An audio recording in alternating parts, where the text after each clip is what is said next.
Can I welcome you all to this evening's seminar by 9BR Chambers and Stuart Leach Associates.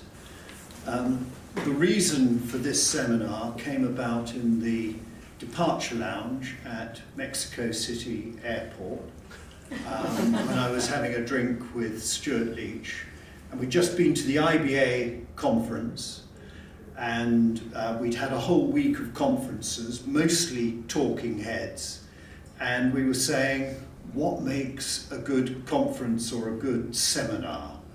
And it was clear. It was the quality of the speaker and what they knew they were talking about. So we decided that we would put on a seminar with an expert who does know what he's talking about, and he's the leading professor of international criminal law on the planet. And I can say that because I was at the birth of the subject in 1996, he was as well, and he wrote the most amazing books that presented the law to everybody and analysed the law, trained the judges, trained the barristers, and on the way wrote some amazing books around the subject of international law. And that's Professor William Schabas, OC, Order of Canada, and we're very, very pleased to have him as an associate tenant of 9BR Chambers. He's going to be interviewed this evening by Gillian Higgins. Again, this goes to the quality. It's the quality that makes it, not the talking heads that we see in so many presentations.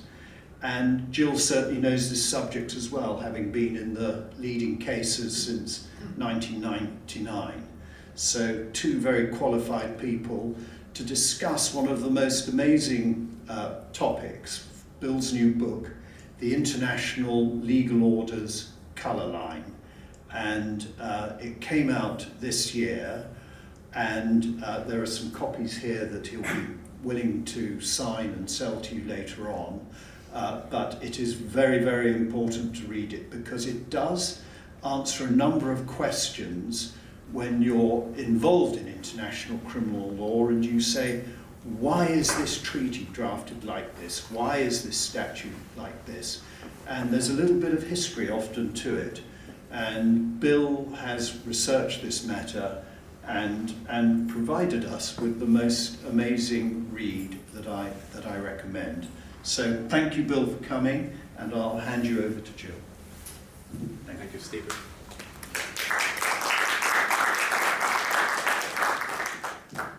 Bill, it's a pleasure to have you here.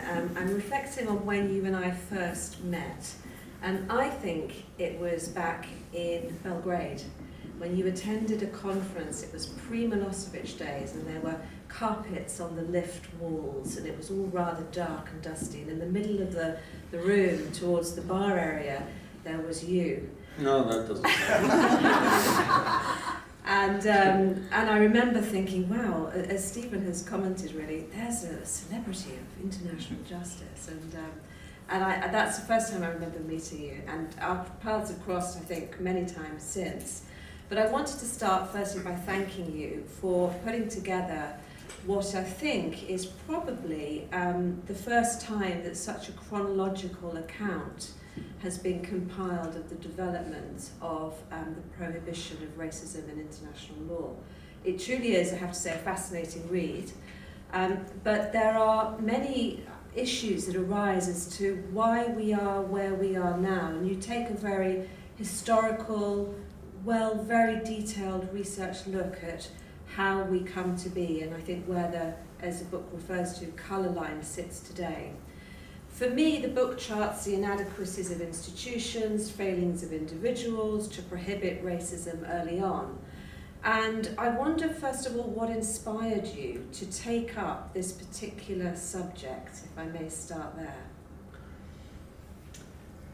Yes, well, first of all, thank you, Stephen, and thanks to 9BR for doing this and inviting me here to speak about the book a bit. You know, the issue of racial discrimination and the related issue of decolonization, especially in Africa, has been with me since I was, I think even before I was a teenager. I had an activist grandmother in Canada who,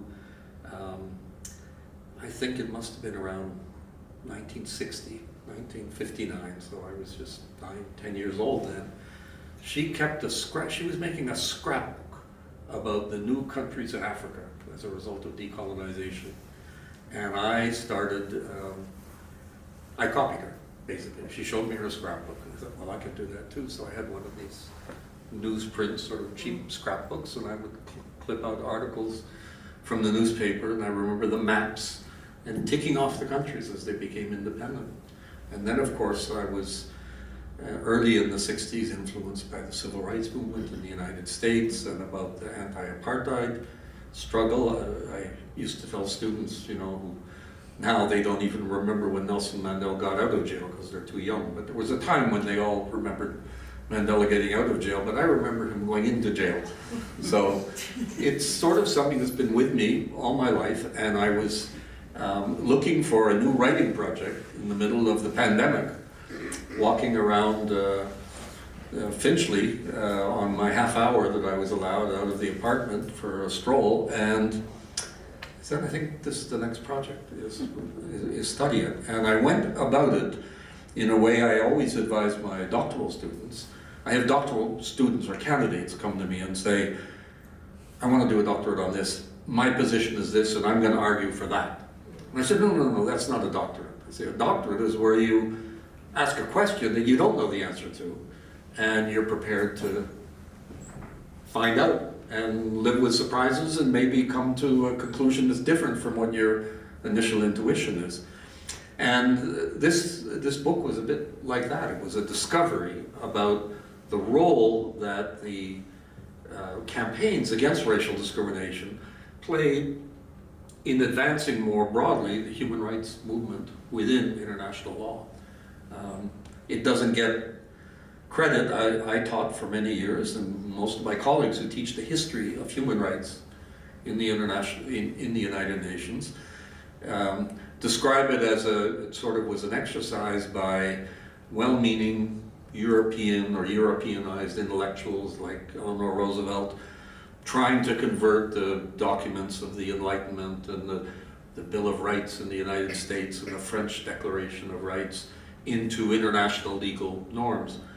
But as I discovered, going all alongside that, all along, is this, it's bubbling up from the South, this campaign putting racial discrimination at the center. It was on the periphery because the people who were developing human rights in the UN, as I say, many of them were very noble, but this was an Achilles heel for them because they were in countries, in the United States, the European countries with colonies, and in the US with Jim Crow and all of this, and they were uneasy about it, so they just pushed things in other directions.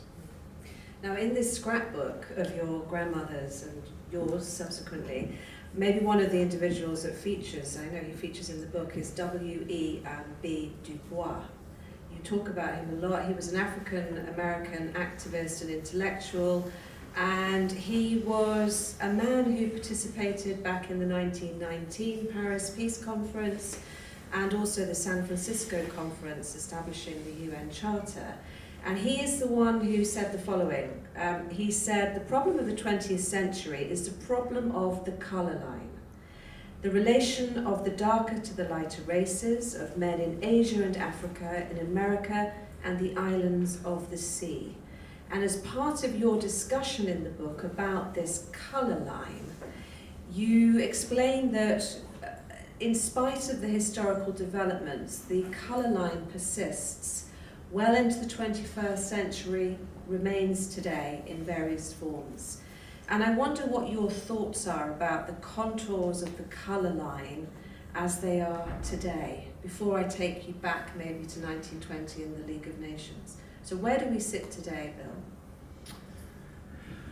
Bill? Okay, well, we still have, I'll give you an example. I just read the concluding observations of the Human Rights Committee of the United Nations. This is the body that monitors the Covenant on Civil and Political Rights, and they, every 3 or 4 years, they study a report from a state. The UK does it, different countries do it.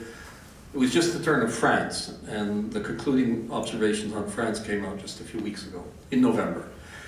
And they mainly talk about a remnant of colonialism, the Pacific Islands that are part of France.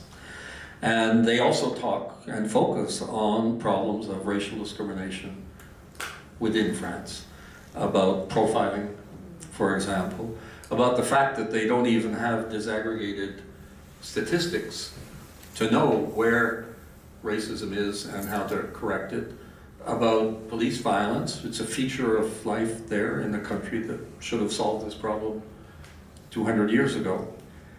I'm sure that when it's the turn of this country back up, that there'll be a lot in the report about that as well. So the racial discrimination remains an issue. It takes up, there are different themes to it than what were there before. You know, and it's Du Bois, by the way. Du Bois, sorry. Yeah, no, I mean, it is a name, a French name, obviously, but everyone calls him Du Bois. I have to teach the French that when I lecture. It's Du Bois. You know, when he started, you had open segregation and everything. One of my favorite anecdotes in the book is the problem that the officials of the United Nations encountered when they were starting up the UN. So, you know, they started, the General Assembly met here in London at the beginning of 1946, after the Charter had come into force. And they then elected the members of the Security Council and the Secretary General, and then they adjourned, and they all went to New York. They sent the advance team there.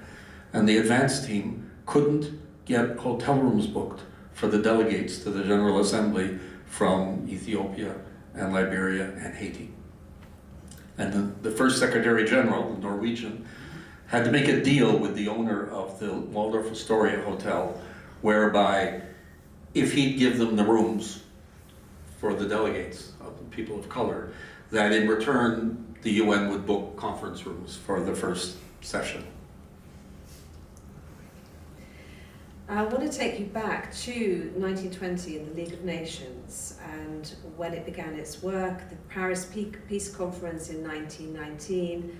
And during that conference, Japan made what you describe as, I think, a dramatic and ultimately unsuccessful attempt at that stage to place a clause within that early covenant of the League of Nations to affirm racial equality.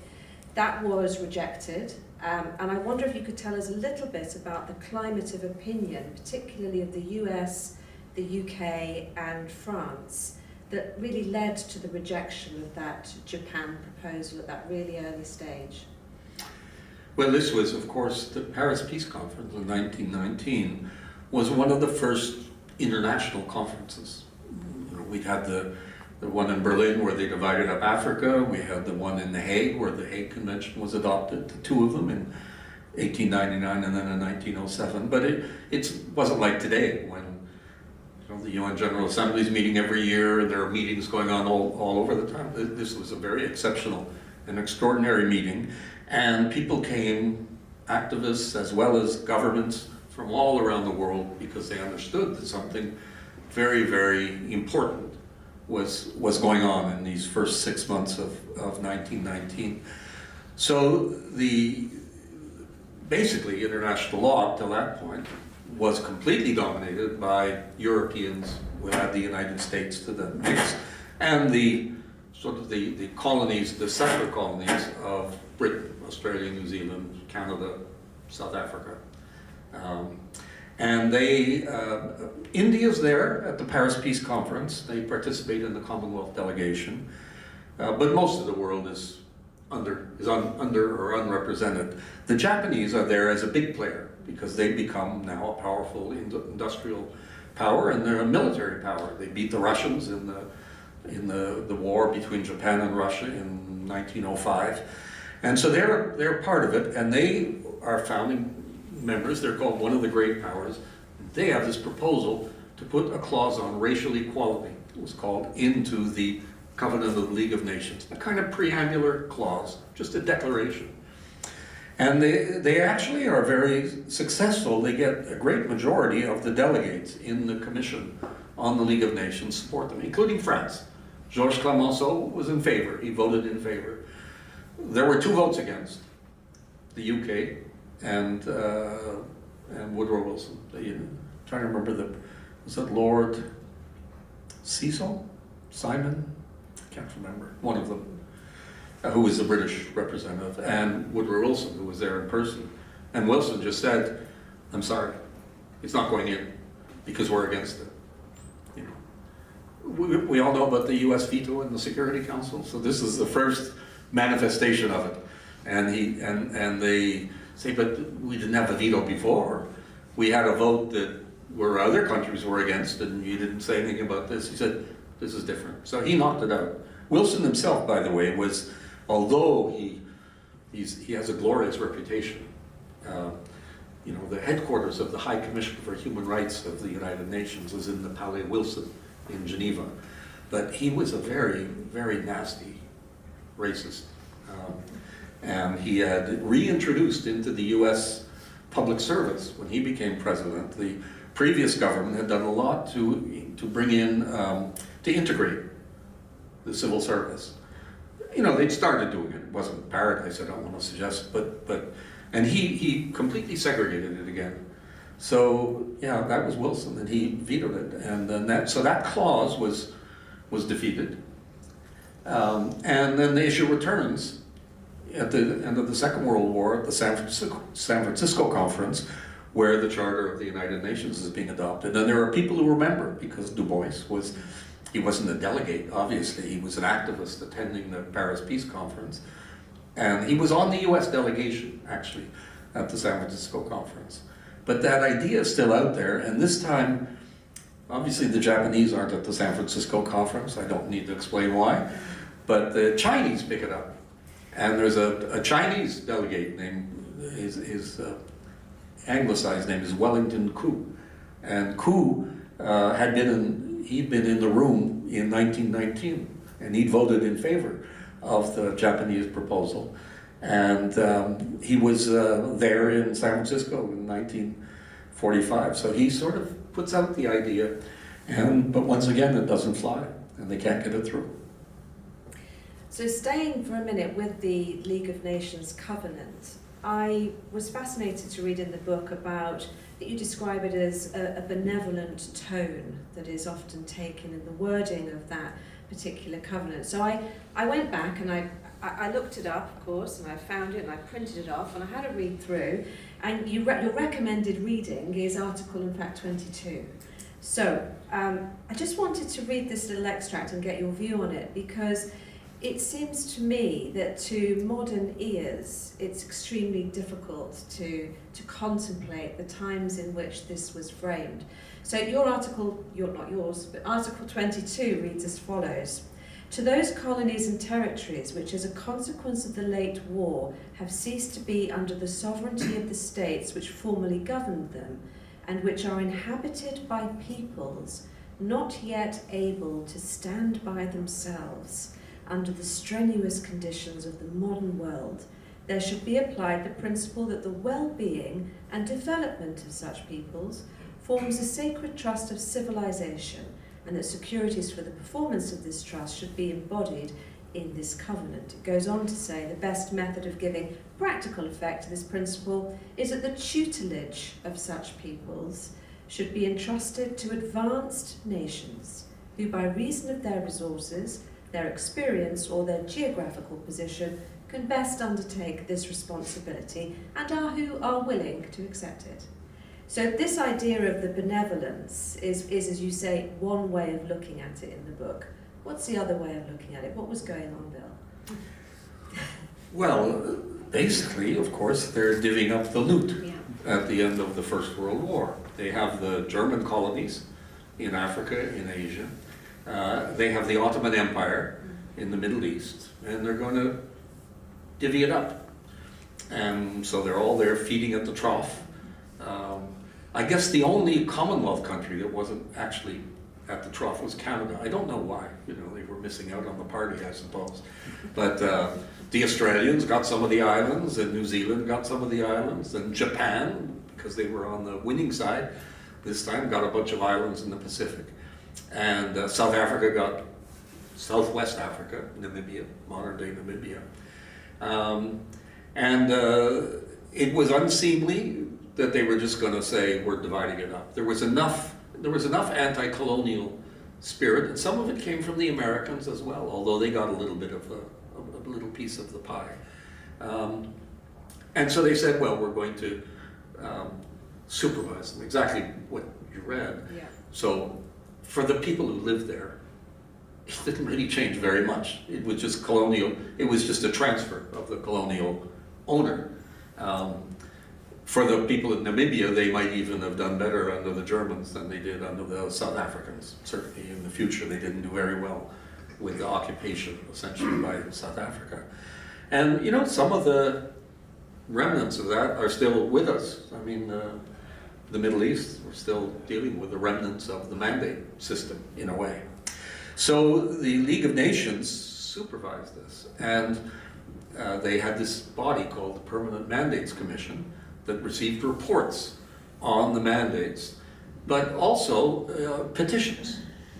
So you had a bunch of petitions that went to them from Germans who were complaining because they weren't doing as well under British rule, although they were still in Germany, or the Germans in Namibia complaining. But you also had the indigenous people who learned about this, and they started petitioning. And so this is the beginning of our human rights petition system. The other thing, I mean, an anecdote about this as well, something I found going through the League of Nations archives, they had a member of the Permanent Mandates Commission, a Swedish woman. She was the only woman on the commission, and she was very much in that sort of patronizing spirit and everything. She was very into education.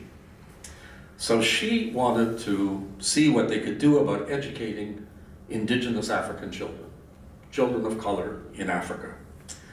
And so she got a grant from some foundation, and then she went on a mission to go and study how to educate children of color. She went to the United States, where they had segregated schools, segregated universities, thought, this is how I will learn how to educate children of color. She could have said, I'm going to check out the Swedish system and we'll try and replicate that for all of the black children in Africa. But so it kind of shows you the flavor, the tone and the attitude to it. The other thing was that the people who were elected to the Permanent Mandates Commission, more or less, not all of them, but most of them, were actually colonial administrators. So the governments had to send somebody there. They said, well, who knows about colonies? Oh, that guy he was the head of our mission in Nigeria, so we'll send him to go to the Permanent Mandates Commission because he'll know how it works. And so it was run by colonialists, essentially. Yeah.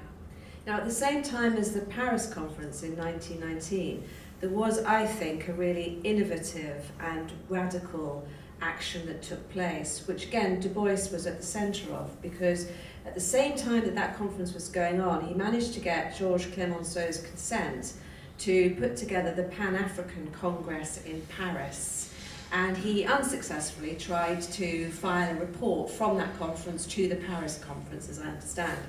Now, despite that lack of success, I wonder if you could tell us a bit about the impact of this Pan-African Congress in terms of the impact it had on the developments for racial equality.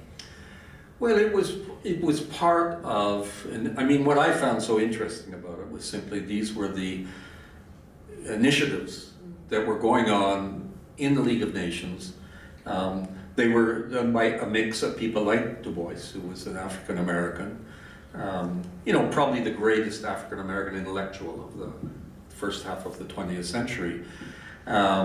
He dies in 1962, I think, 62 or 63 in Ghana. But it was to see this activity. We had the same thing, and I write about it, after the Second World War, when first of all at San Francisco, when the charter is being negotiated, and then in 46 and 47 in the early days of the United Nations. A lot of it is the African Americans, but there's activity here in London as well by the groups here in London. And you know, if you were writing about human rights today, a book saying what's taking the pulse, and you didn't have a chapter about Amnesty International and Human Rights Watch, some book critic would say, well, they're missing the story because the NGOs are so important, they do everything. Well, they were important then too, although they were more on the margins, but the other thing was that they were strongly driven by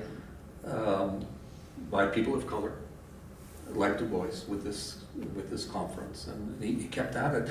The other thing that I found quite fascinating about him, but he wasn't alone, was that they saw this as an opportunity. They saw these new institutions, first of all the League of Nations, and then the UN, as an opportunity. They had to be there, and they were. Yeah. So that pressure was always mounting and seems to have continued to mount since those days of the League of Nations and the Paris Peace Conference. Moving on then to 1945 and the UN Charter, I just want to read a quote just from 4 years ago from the UN Secretary General Guterres, who said that the position of the UN on racism is crystal clear.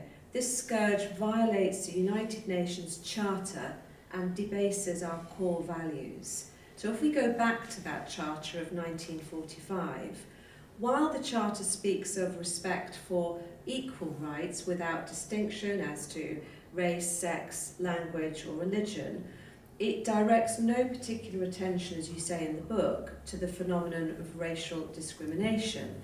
And the Charter was also ambiguous on the subject of its, as you call it, the racism's evil twin, colonialism. So I'm wondering about how the UN defended its position on that and why it wasn't subsequently amended. Obviously we have the 1965 Convention subsequently, which addresses the elimination of racial discrimination. But let's step back to that 1945 position and help us with that if you can. Well, there should have been the Japanese clause from 1919, maybe freshened up a little bit, should have gone into the Charter. There should have been something about the importance of this, partly because of the history. And there's an explanation as to why. The person who drafted it should have gone in the preamble, ideally, and the person who drafted the preamble was Jan Smuts of South Africa. And I don't want to say racial discrimination wasn't on his mind, but it was surely on his mind, but not in the right place. And he proposed in the draft, there's a recognition of equality, men and women, in the preamble, and he put that in. He believed in the equality of men and women, he just didn't believe in racial equality.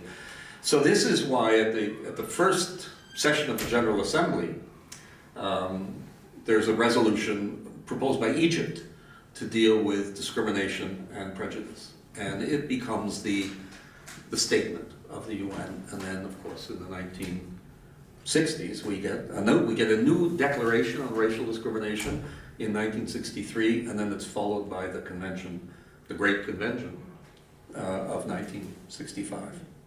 Yeah. Now, you referred to one of the greatest crimes of racial discrimination as the killing of the 1.5 million Armenians, taking us back to April 1915. At that point, the powers Britain, France and Russia send a declaration at that stage to the government of the Ottoman Empire, denouncing what they called, to quote, these new crimes of Turkey against humanity and civilization. And you tell us that this is indeed the first reference to crimes against humanity in an official government document. That same document suggested that individuals would be held criminally responsible. Now, we know that that never happened because the Treaty of Sevres was never brought into effect. No prosecutions were ever held. But I wonder, in spite of that, how important you think those steps that were being taken then by Britain, France and Russia to secure accountability back at that stage were. What were they paving the way for? Well, I think that they hadn't actually thought it through, Britain and France and Russia, when they made the statement. It was drafted by the Russians. The Russian foreign minister drafted it, and then he sent it on to Britain and France, because this was in 1915, when they were still the Triple Alliance, fighting the Central Powers. And the original draft talked about these new crimes of Turkey against Christianity and civilization. That was the draft that they got from the Russians. And there was a debate then. I think the French objected and said, you know, this Christianity, it's not going to sell too well in the Middle East, where we have a lot of interest, so maybe we can change it. And so they changed it. The British agreed, but it was too late. They'd already published it. They just knocked the phrase out. It was published in the Times here. So there are different versions of the famous declaration. The other thing they hadn't thought through, apparently, and it would come back in the 1940s, when the Nuremberg trial was being prepared, is this idea that you are going to hold the state accountable, not for war crimes committed in a territory you've occupied or against the combatants on the other side, but for atrocities committed inside your territory to your own nationals. And because that's what the Ottoman Empire was doing to the Armenians. And because there would be resistance to that idea here and in the United States, and at the conference where the charter of the Nuremberg Tribunal is adopted. And that's why the original codification of crimes against humanity that's used at Nuremberg restricts crimes against humanity to crimes that are linked to the aggressive war. And they avoid, the Nuremberg judgment doesn't condemn anybody for atrocities committed before the 1st of September 1939, when the war breaks out, because of that. So that becomes another part. Maybe you have it on the note. Can I jump ahead? No, go ahead. In one of the chapters in the book talks about how international criminal law developed. So we inherit, this is the legacy of Nuremberg. Here I am sitting in the shadow of David Maxwell Fyfe, who was the British prosecutor at Nuremberg. And we're stuck with this truncated definition of crimes against humanity. They can't be committed in peacetime.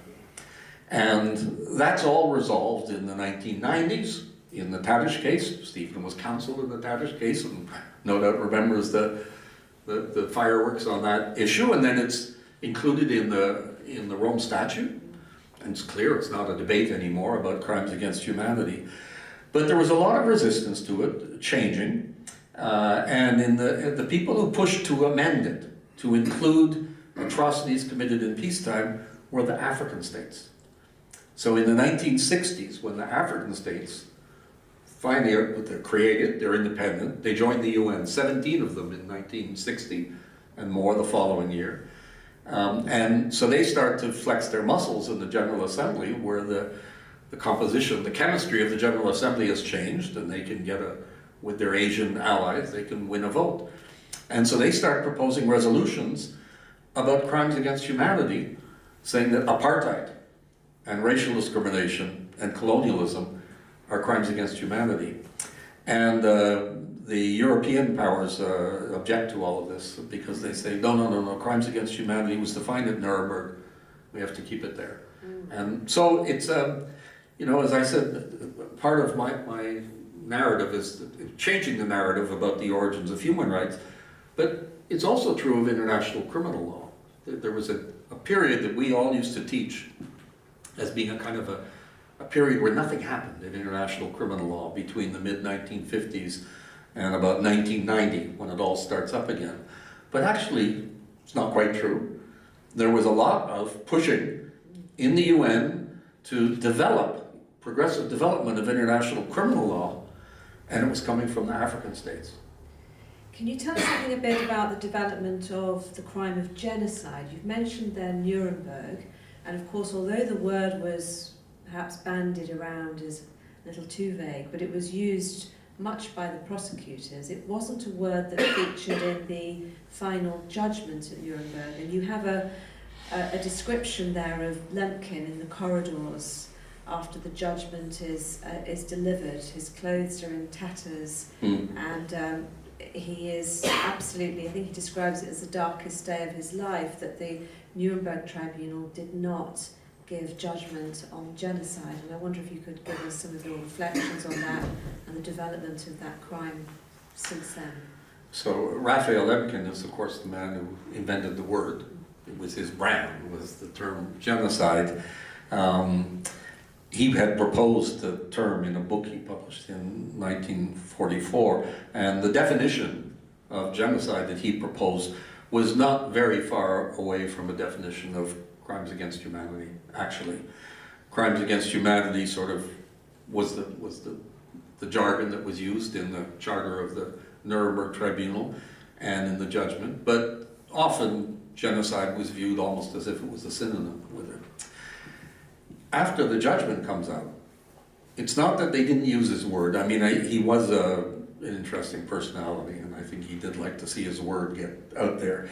But his objection to the Nuremberg judgment was this failure to deal with the peacetime atrocities of the Nazi regime from 1933 to 1939. He said that was the piece that was missing.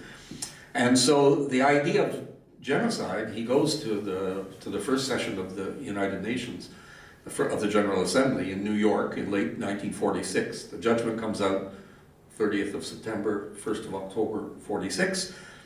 He's in Europe, he goes right back to the US, and he starts campaigning in New York at the General Assembly for a resolution on the crime of genocide. What he's doing is, instead of trying to amend the crimes against humanity, he's just saying, let's rebrand it. We'll call it genocide, and it'll be an atrocity that can be committed in peacetime. And he manages to convince 3 delegations to promote it, again, all from the South. India, Panama, and Cuba. And the Cuban delegate presents it to the 6th Committee of the General Assembly in November of 1946. And he says, in a speech that allegedly is written by Raphael Lemkin, and he says, this is to correct a shortcoming in the Nuremberg judgment. That's why we're doing it.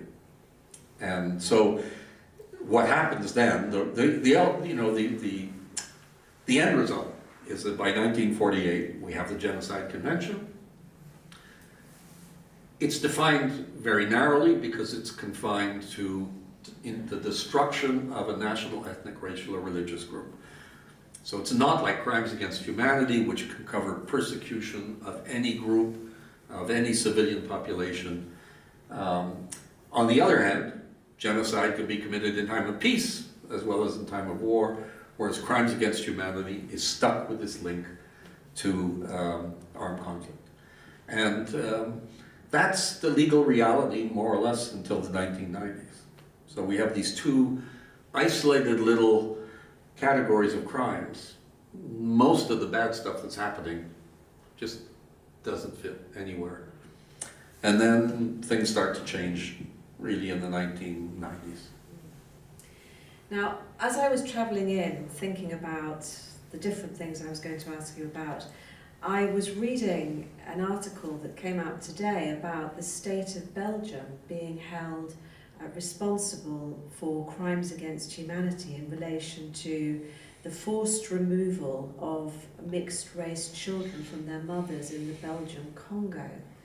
And fascinatingly referenced back in the news article, I haven't managed to read the judgment yet, but a reference back to the fact that forced removal was described as an inhumane act and persecution constituting crime against humanity in accordance with the Nuremberg Tribunal statute.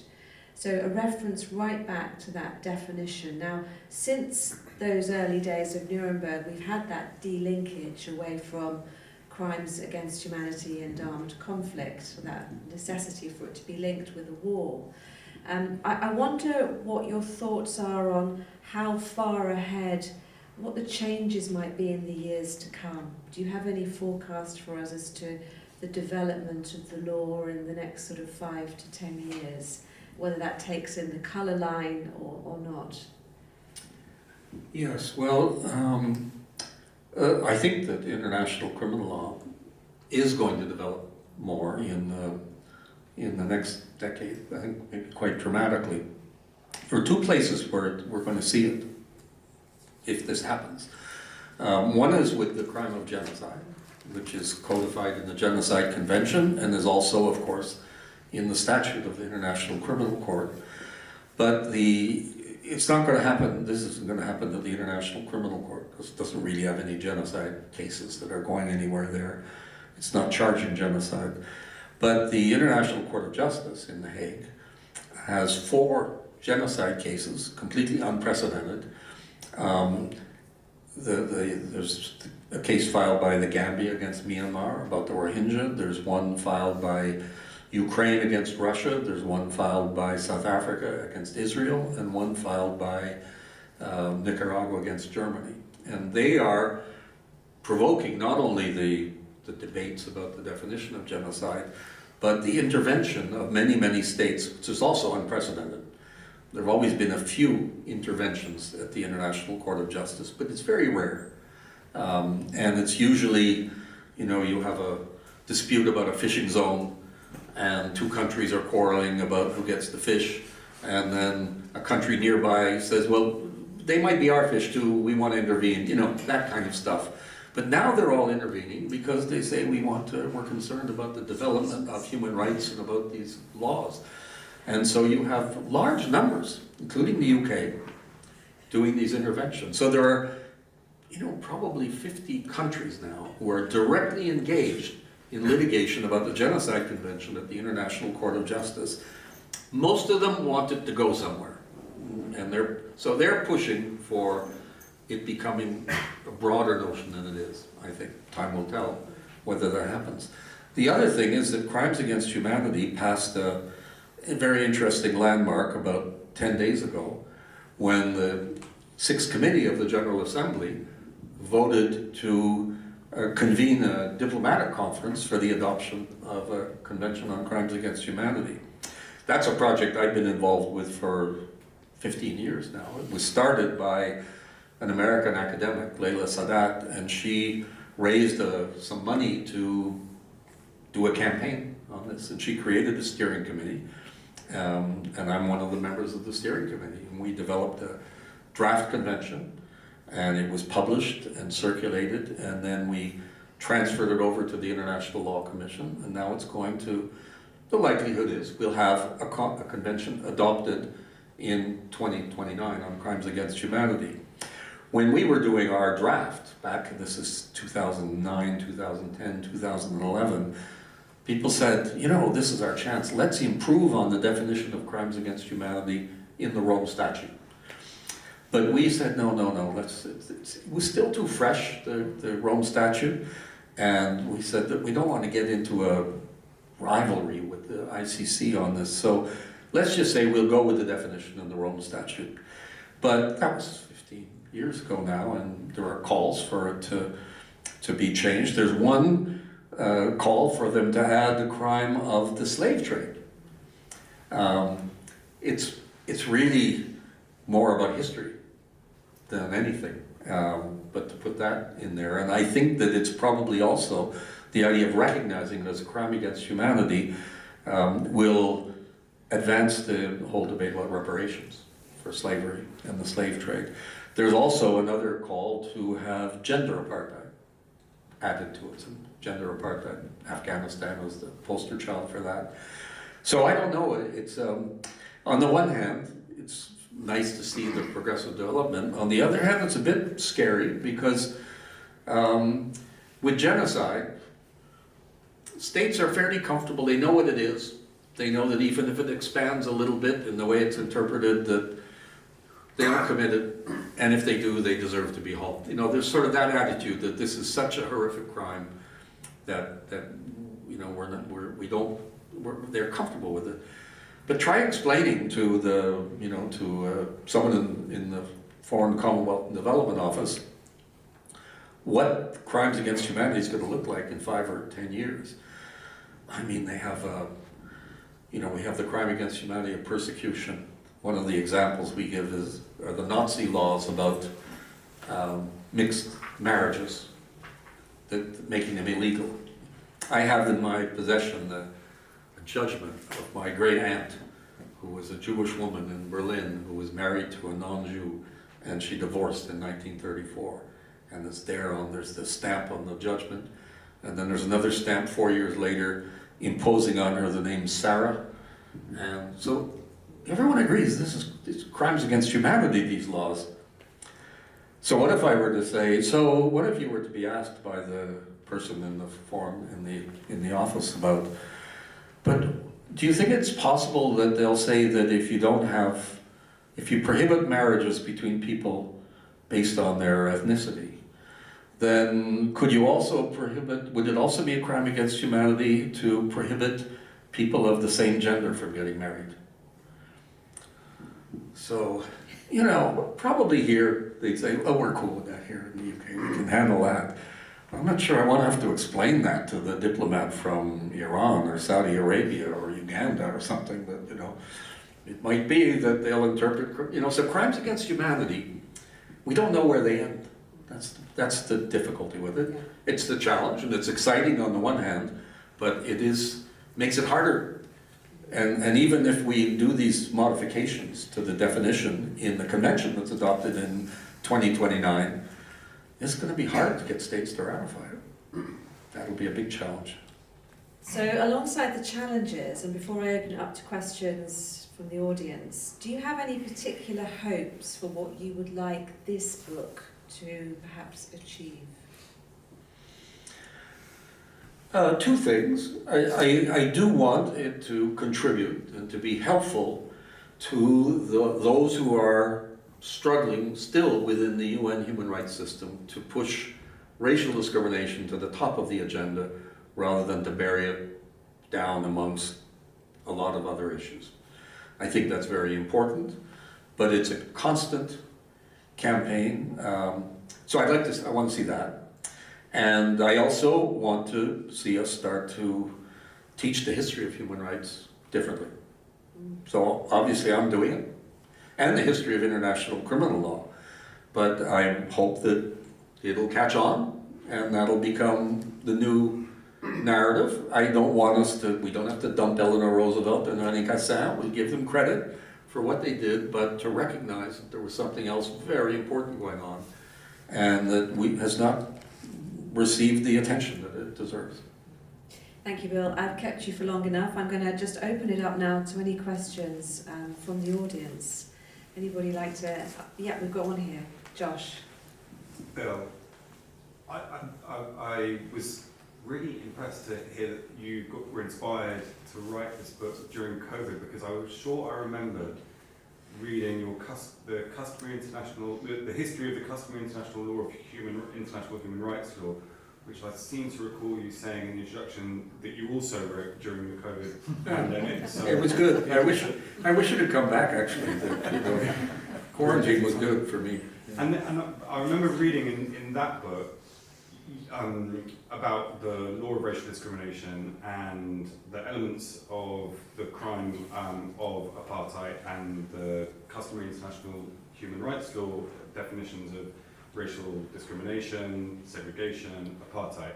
And you unpack your interpretation of the definition of apartheid under the Convention and Article 3 of the Convention of the Human Rights Convention in that book. And my question is now, having written this book, has your thinking with respect to the definition of the crimes and the elements of the crimes, specifically the elements of domination, the element of oppression, the element of racial group, has your thinking in relation to the criminal law and the human rights law evolved as a result of writing this legal history? Yeah, thanks, Josh, for the question. I don't think so. Not really. Although it is really more about the history of the anti-apartheid struggle in South Africa and in the southern Africa, Namibia, and other places where we had apartheid-like things. Of course, the debate is back, but it's not about Africa now, and I don't really develop it there in the book. No, it's not in the book, but no. Just in terms of your own thinking. Not really. I mean, I accept we have different definitions and approaches to it, and I'm totally supportive of the idea that it's not an artifact that disappeared with when Nelson Mandela was out of jail, or when they had the elections in South Africa in 1994, and that it certainly can apply. But you know, in the advisory opinion of the International Court of Justice of July of this year, they talk about it, and the judges were split about whether to go with the word apartheid. So they did, which is, in a way it's a fudge, but I think it's perfectly acceptable anyway. They just stuck with Article 3 of the International Convention on the Elimination of All Forms of Racial Discrimination, and didn't. It's even hard to tell in Article 3 of the Convention, where they talk about segregation and apartheid, racial segregation and apartheid, whether they mean that they're kind of two terms describing the same reality, or whether there's separate concepts. There was a whole issue about whether to talk about specific examples when the convention was being drafted in the 1960s, and I follow that through because there was the sort of the answer to it was we have to put anti-Semitism in there as well, and that was, they decided not to include that, but apartheid was in there. There's some delightful memo I think I cite in the book from that's in the archives here at Kew from the Foreign Office, where they're talking about the negotiations of the Racial Discrimination Convention. They say, well, the Africans keep pushing us to put in apartheid, so we're trying to counter that by putting anti-Semitism and twisting the tail of the Russians. That was what that quarrel was about there. But it's that's. Stephen, yeah, go ahead. Segregation in the US, some of us are old enough to remember that. Can you tell us about the cover photograph, Bill? Yeah. It's interesting. Maybe you can hold it up so that others can It's there on the screen, Oh, isn't you've got it? it. Yeah, there Yeah. it is. Yeah. So the man in the middle is the famous Paul Robeson, who lived here in London for significant time as well, and was quite a personality on the stage here in London. Again, very very talented. He wasn't like Du Bois, who was wrote many books and everything, but he was a great actor and singer, and also an accomplished athlete. So he was, again, as part of the rock stars of the African Americans in the first half of the 20th century. He's one of them. He was there. The photograph is of Robeson going and presenting a petition to the United Nations called We Charge Genocide. So this is something that was prepared by African American NGOs in 1950. So just after the convention is adopted, the Genocide Convention is adopted in 1948, and the African Americans say, "That's our, let's push on that. This is an opportunity for us." And they prepare a very, very good report about lynching and death penalty and other issues relating to destruction of African Americans, physical destruction of African Americans. He wants to go to the UN General Assembly to present it, but it's in Paris in 1951. The General Assembly meets there, and the US won't give him a passport. So the next best thing, he goes into the UN office. This is in the UN office in New York. The photograph is well enough known. I located where it was, and then I convinced the publisher that, not only to pay the royalties, which I don't think were very significant for the use of the photo, but also to put an African American communist on the cover of the book might have been challenging. The two women with him, one of them was the widow of a man who had been lynched, and the other was the widow of a man who was part of a group, I forget how many, 6, 7, 8 African American men who'd been sentenced, framed up charges of a sexual assault of a white woman, and they had been executed by the state of Virginia, which has now abolished the death penalty a few years ago. So that's what the photo is about. And I had someone speak about it, a colleague of mine from Belgium, who is African American. And when I told her about the book, she described it, she was kind of suspicious, you know, with this old white guy writing a book about racial discrimination.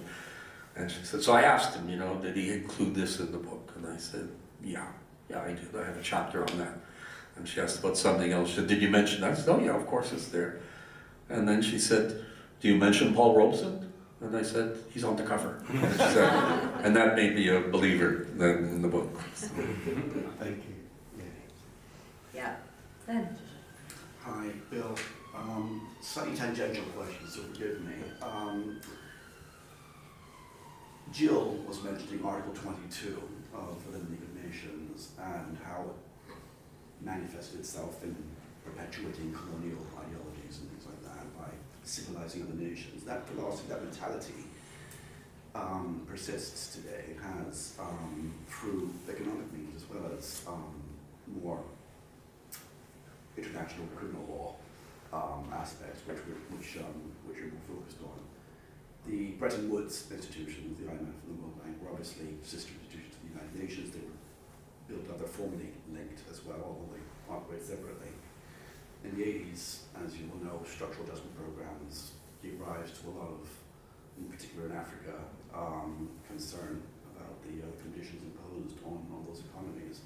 And they were deemed by some as contractual modes of domination, and still are, even though that has since shifted slightly in the last few decades. It is still very much the case that mainly in African countries, but also in other countries, that Western powers and the rich Asian powers as well are still able to use, in this case, economic domination to subjugate peoples. We focus, and you on your book rightly focus on international criminal law and the main hallmarks being genocide, crimes against humanity. A lot of these crimes are hidden under this window of this rather opaque screen of commercial benevolence under, again, the guise of developing a nation by exporting their mineral rights in return for building a capital city and things like that. Where does this fit in with the current concept of international law and human rights, and is it giving enough attention? Yes, this is a bit of a tangent. Yeah, sorry. It's a bit, you know, but also, you know, you're taking me a bit out of my comfort zone about the book and the areas that I have opinions on some of this, and I certainly, I'm sure we're on the same wavelength about this, but you know, the racial discrimination was part of, you know, racial discrimination was not the reason for colonialism. Racial discrimination was just the justification for it. That's why it happened. It was the idea that you needed some rationalization for why people were treated differently depending on their skin color. So, you know, the overt forms of that, we still have a lot of the legacy issues from that period that still haunt us. I mean, it's not, we look at these old paintings, we know that we're going to come back 15 years from now and some of them are going to be gone because they're going to be outed as, you know, having got their money from slavery and the slave trade. But the financial, that was the form that the financial domination took, and it was overtly racist then. And it was built on slavery too, a lot of it. But you know, that's not the case in the same way today, but there's still huge inequalities, and the inequalities are inherited from the past and from the 19th, 18th, 19th century. And there's great resistance to change them, including in international law. You know, you go to an international law classroom with a bunch of traditional international lawyers, and you talk about, and they say, well, you know, it's the intertemporality rule. The intertemporality rule is that you assess rights and obligations based on what the law was then, rather than try to apply the law based on what the law is now. That's a very convenient rule, especially because when international law was being created 100, 200 years ago, the international law that allowed the slave trade, allowed colonialism, contributed to it, protected it. The law was being made by the people who were doing it. So the victims today, they weren't involved in making the law, and they get told, well, for the stability of international law, we have to respect intertemporality. I do believe it's all going to change. It's all going to change. And like lots of things we've seen, I'm sort of on the older end of the spectrum here now, and so I've seen my share of change in all kinds of areas. I think it's going to continue. When we think back, to 1919, when that was drafted, I mean, my grandfather was 40 years old then. So, I knew people at the time who were around. He wasn't at the Paris Peace Conference, obviously, but the point is that, I feel there's that connection, not just with what happened in your lifetime, but with the people how far back you go, and it's pretty dramatic changes in law. Even, in 1945, people say, well, the claim that racial discrimination is denounced by the Charter, not quite. And people say, well, the right to self-determination either.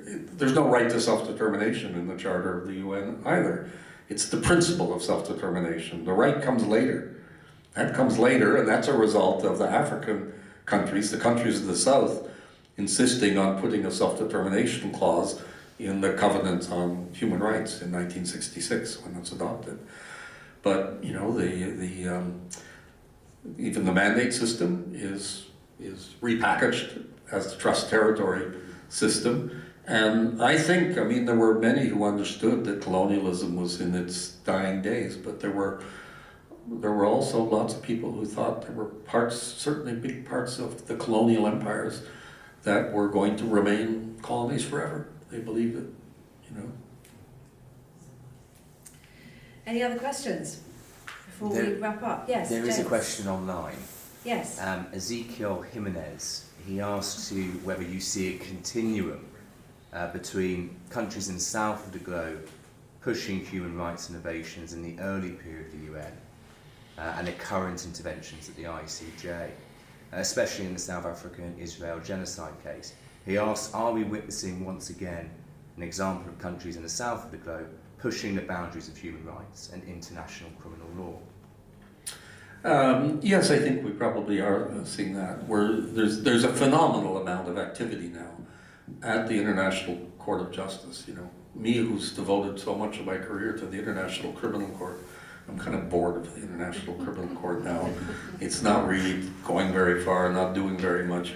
And I'm very excited by the International Court of Justice and just fascinated by how this battle is going on. Of course, some of the old players, the countries of the South who made very progressive and positive contributions back in the 1940s. I mentioned India. India's fantastic. When Nelson Mandela got out of jail, he went to the UN and he said, I want to thank India, first of all, for everything they did. We don't think of India leading the human rights campaigns in the world today. Egypt. Do I need to explain? You know where the idea for the Genocide Convention comes from?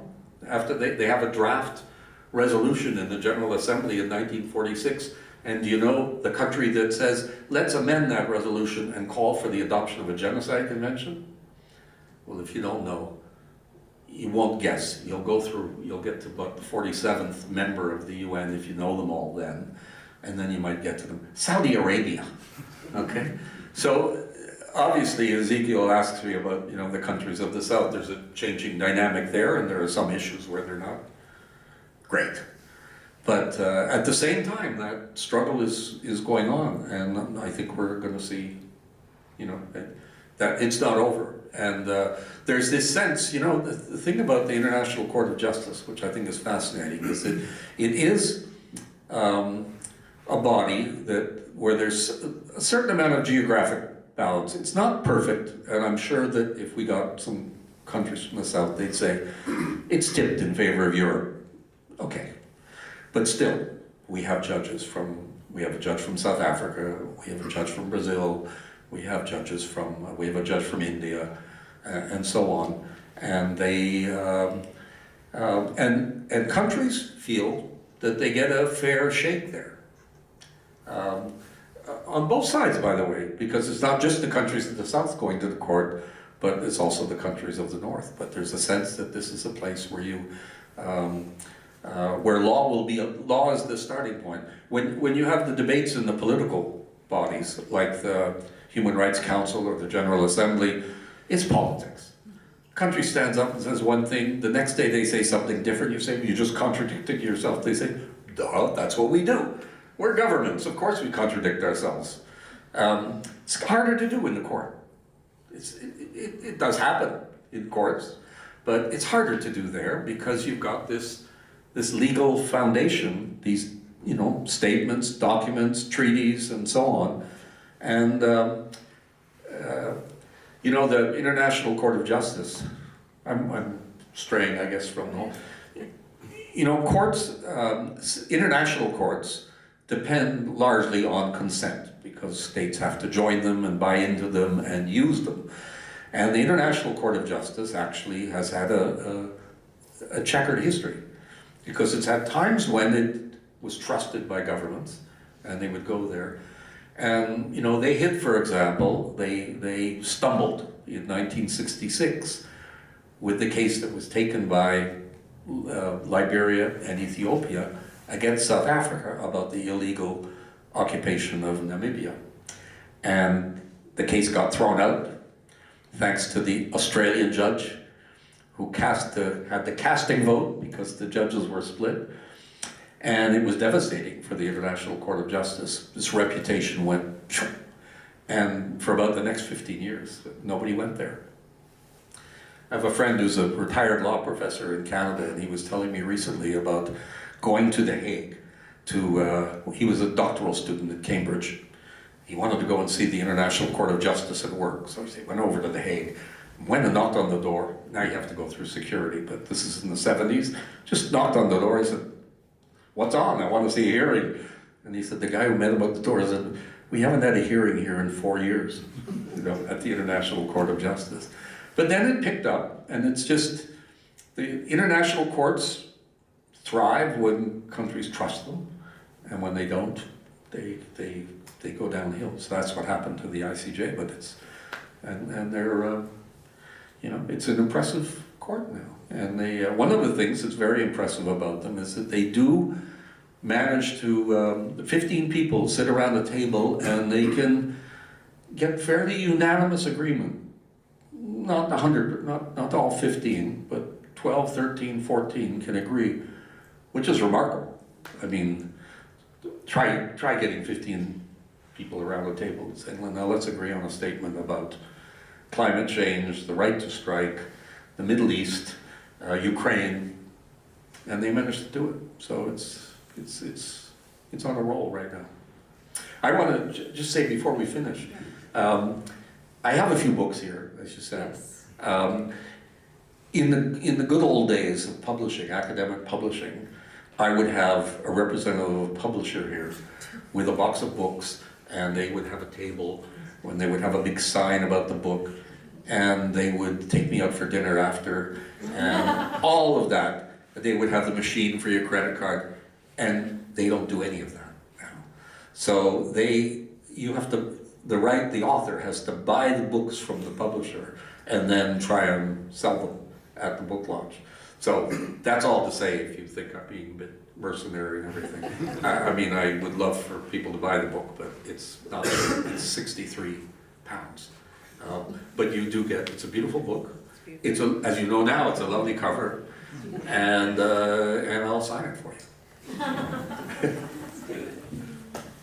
Well, fantastic. I hope that passes the Stuart Leach interesting seminar test. People who know what they're talking about.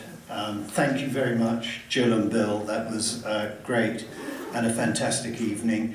After you've bought Bill's book, you can then have a drink in Chambers. So one follows the other. All right, I'll be checking whether you've got the book when you come in. Thank you all very much for attending. Great to see you, and thank you for a great evening, you too. Great.